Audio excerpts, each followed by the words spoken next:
Hey everyone, I am making podcasts again and I'm glad. I needed some time to re-look at the mission here and what's going on, and so it's a joy to be back. It's a joy to be back, and I'm just getting ready to record and I'm nervous. I got all the feels. All right, so welcome. Got my notes here. Gotta put my glasses on so I can see them now that I'm almost on the 5th floor. All right.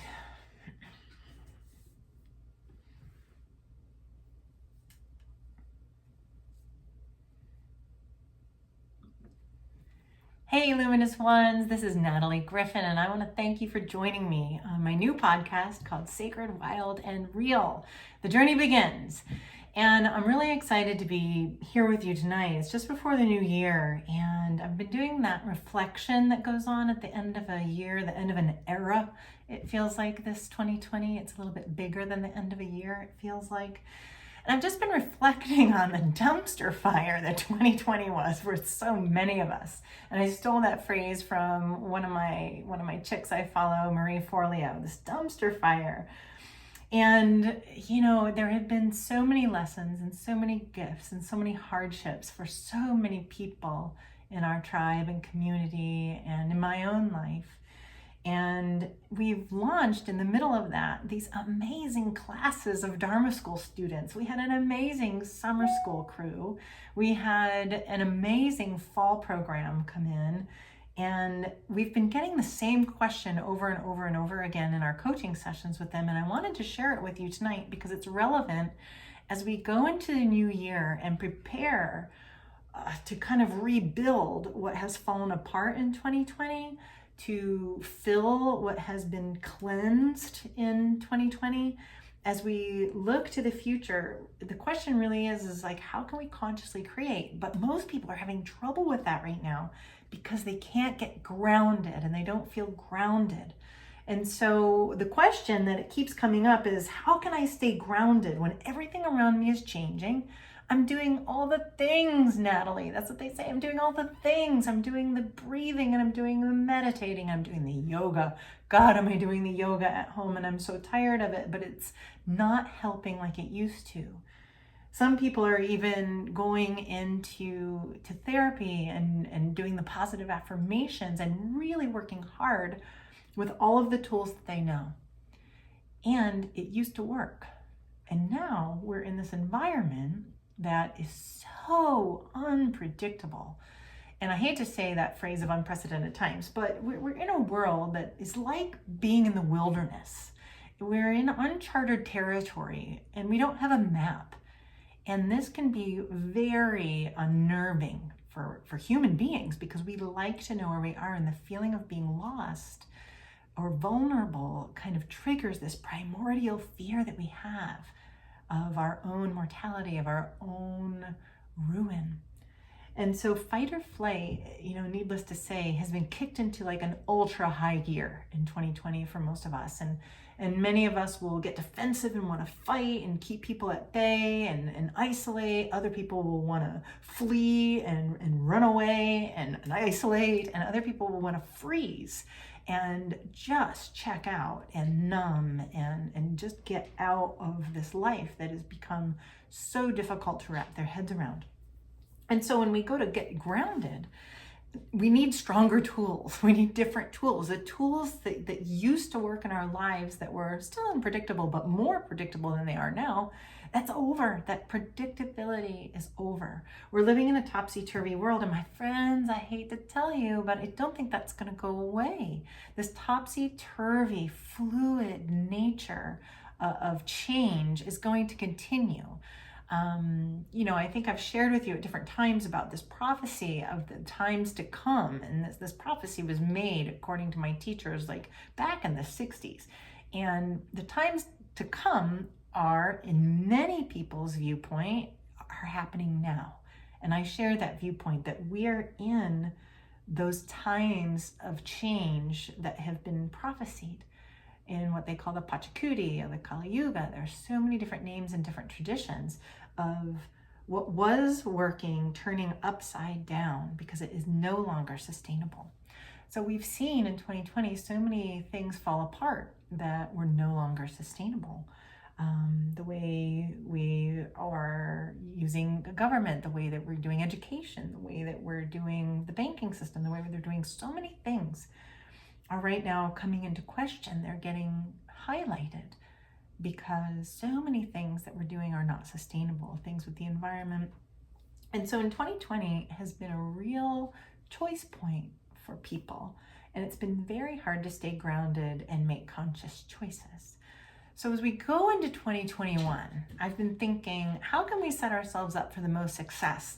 Given that, okay, the vaccine is coming, that's cool. Some people are going to do it, some people aren't. There's a lot of controversy around this idea of vaccinations, a lot of controversy around who can be trusted and who to trust. So how can we get out of fight or flight mode and start exiting this very high drama culture that we're in right now? So I'm going to share with you a new technique that will keep you grounded, but in a totally different way.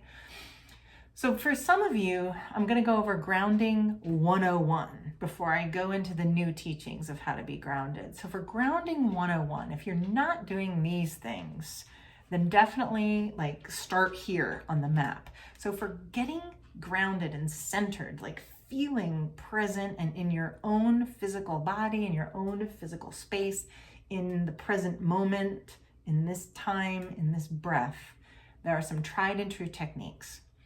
One of them, if you're not doing it right now, is we're going to do it together, is to connect your mind to your breath. Bring your awareness, as if you could observe your breath going in and out of the body. We're going to do 5 breaths. That's all, 5 breaths.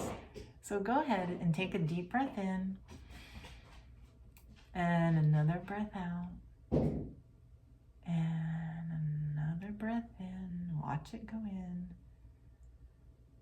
and watch it go out.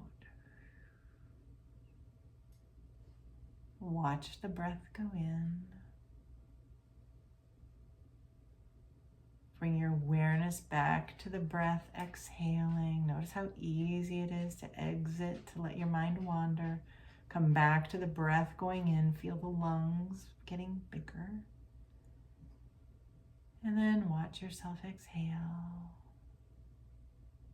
Let's do one more just for fun. Watch your breath going in. And watch your breath going out. That, my loves, is the number one practice that if you're not connecting your awareness to your breathing, then you need to start doing that. Otherwise, none of the other stuff I'm going to talk about is going to make sense. None of the affirmations, none of the positive podcasts you're listening to, none of it will take root if you have a physical system that is completely hijacked by fear or sadness or despair or worry or any of those emotions that hijack us. The way to get inside your body is to take these deep breaths and to bring your mind with the breath. So if you're not doing that, that's grounding 101. The other thing that you can do that I love is to just, I'm doing it right now, is to rub your hands together and to just begin feeling your hands touching the other hand. It sounds so elementary, but it is not at all. It can be a wonderful exploration of just feeling the physicality of your body. Some people get that from working out, lifting weights, going for a run, doing yoga, stretching, feeling the physical body and bringing your awareness to the sensations in your physical body. Oh, there goes my shoulder opening as I reach my right arm back. As I breathe in, I can feel my lungs opening and closing. Those are all ways to connect the mind and the body. So if you're not doing that, you have to start doing that. That lays the foundation. That gives us something to build off of. For those of you who are kind of on the ninja path with spirituality, you've been doing that stuff. You got all the things, you got all the practices, and you're doing them. There's this new practice that I want to introduce to you now, and I call it floating stones. And I was talking to one of the Dharma School students today, and as we were talking, it became apparent that, in this topsy-turvy world that we're in, we not only have to be grounded in our physical bodies, but we have to find a way to get grounded and become present to our emotional bodies. And this is a tricky thing because many people become aware of their emotional bodies because it is hijacked.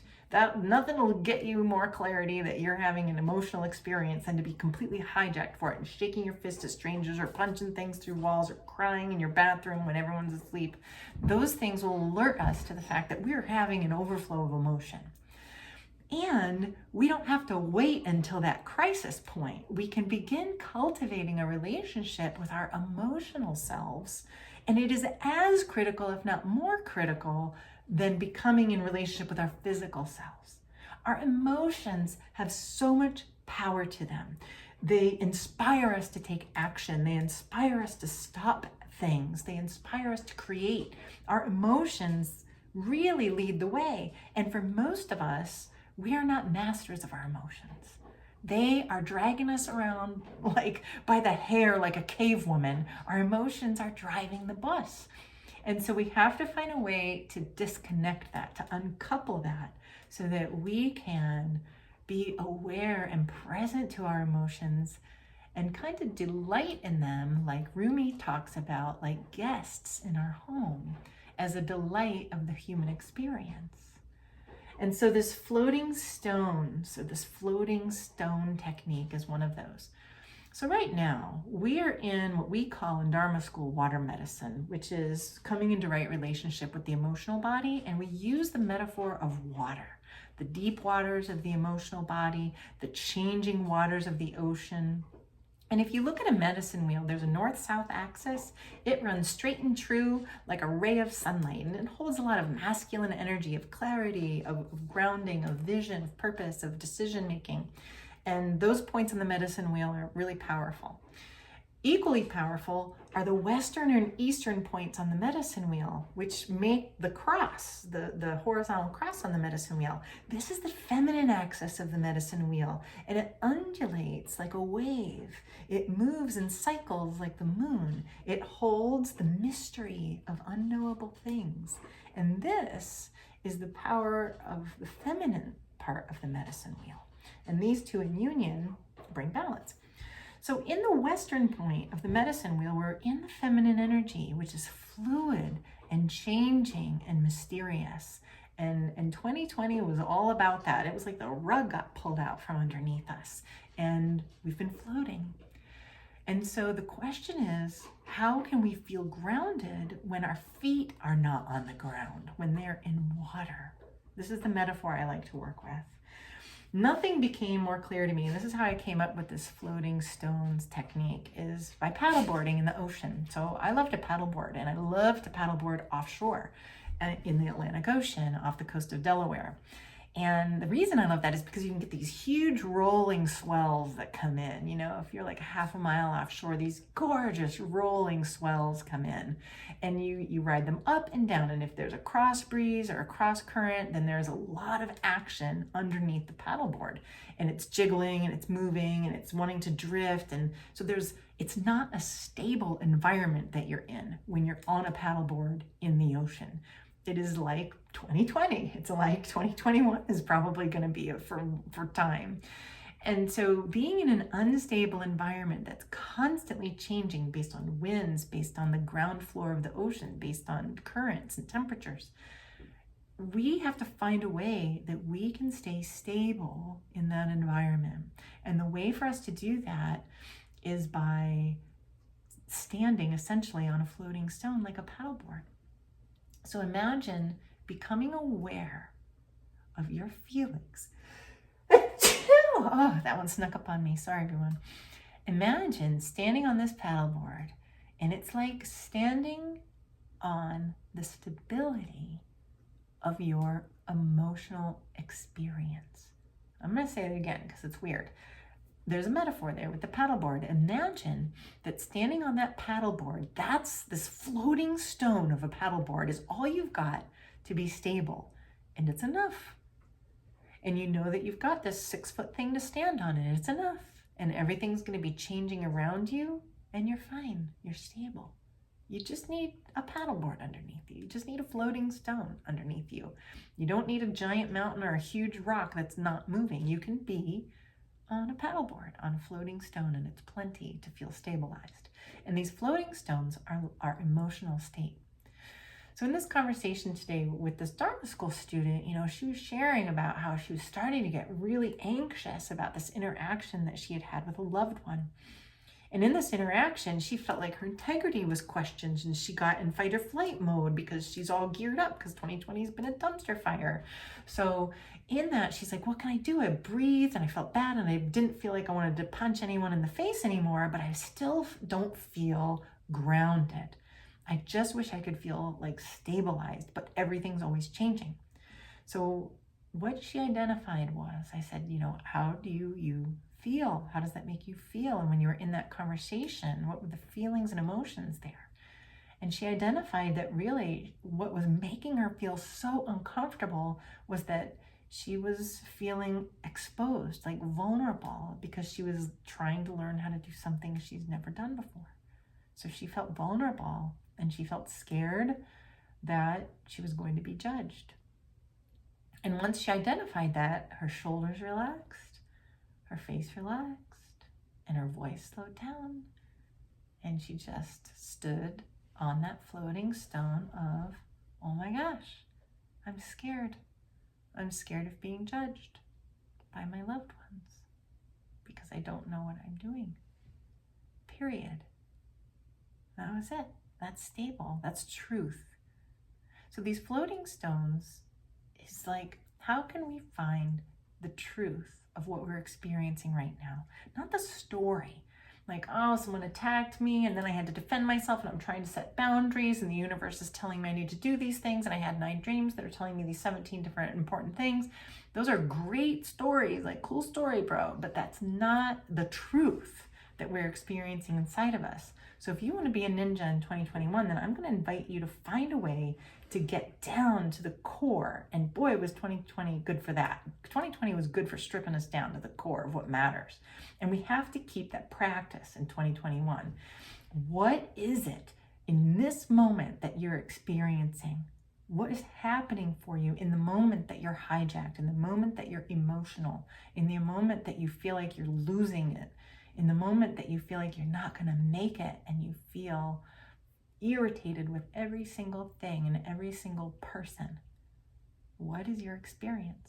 I was talking with another friend today and she was just pissed, just irritated by everything. And she's like, I feel so like a crazy person right now because I don't know why I'm so irritated. Like everything is fine, but I'm so anxious and so irritated and I just am mad at everything and I don't know why.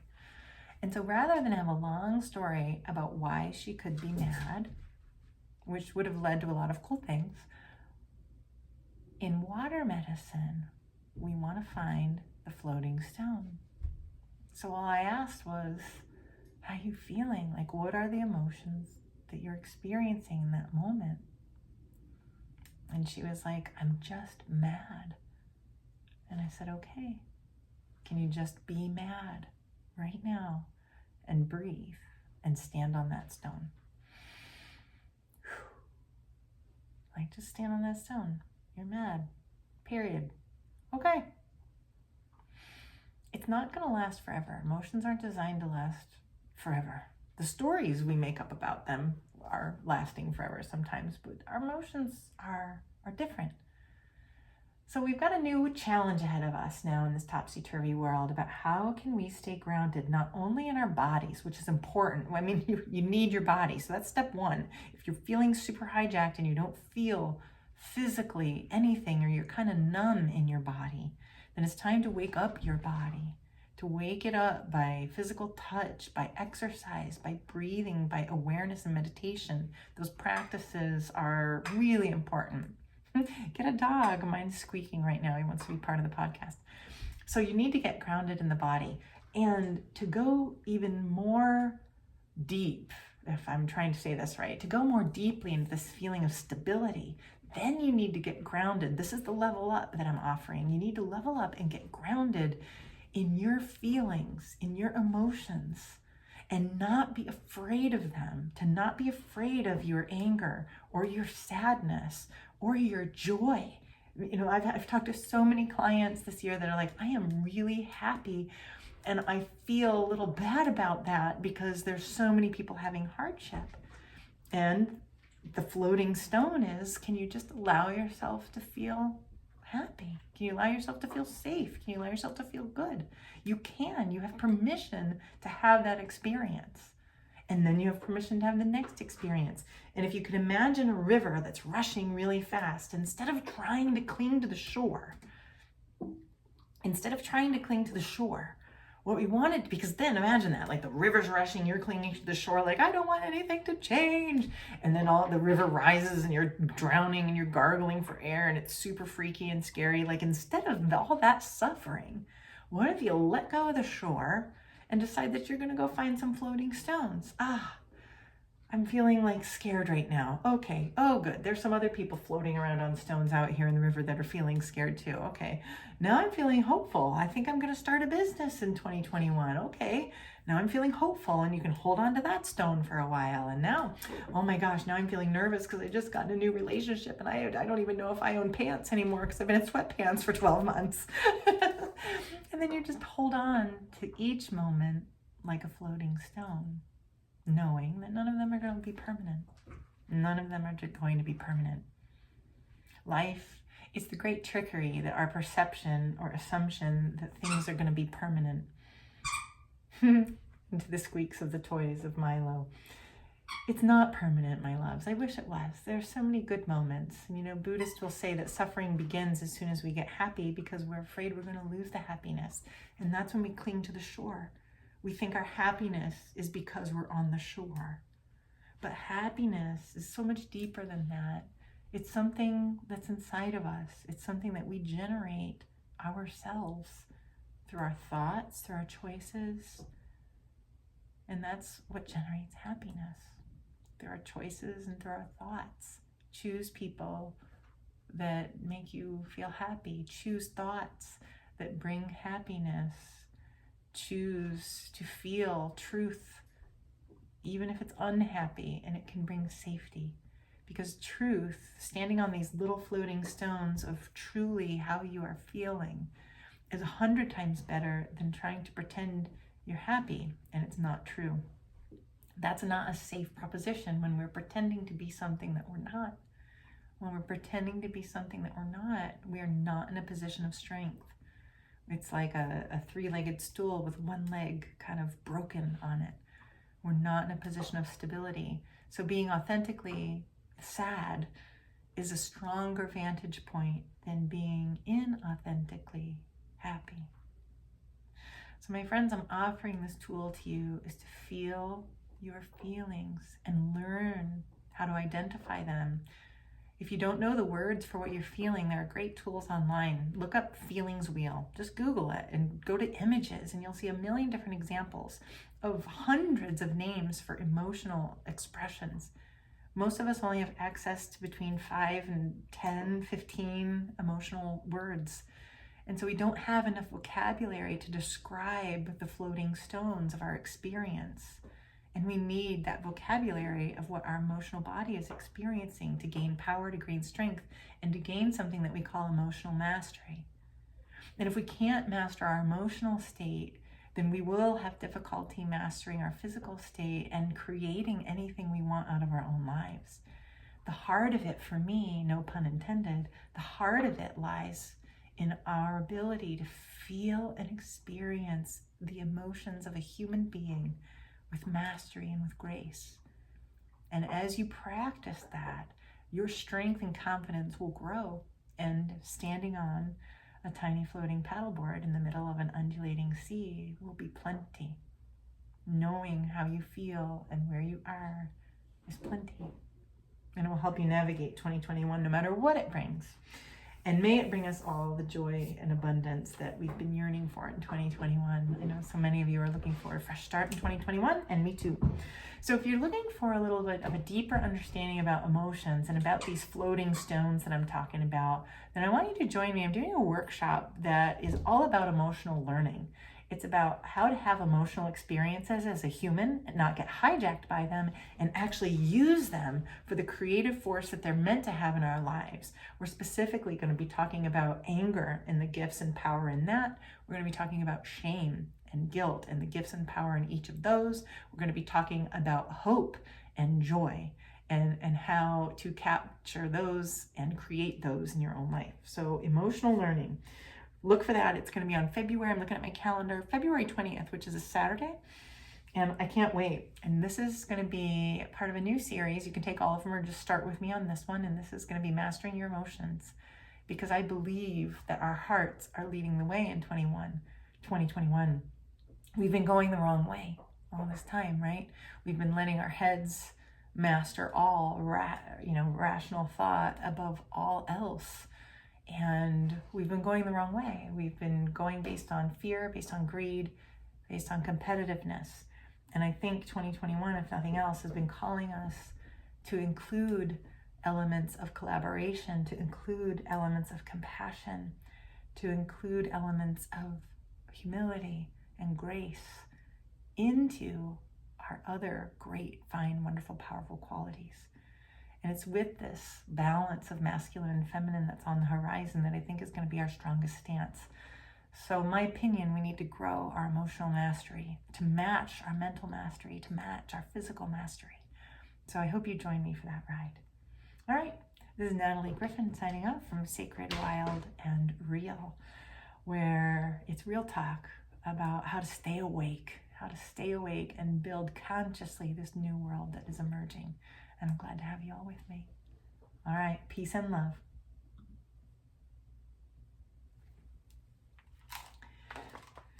That was fun. Bye.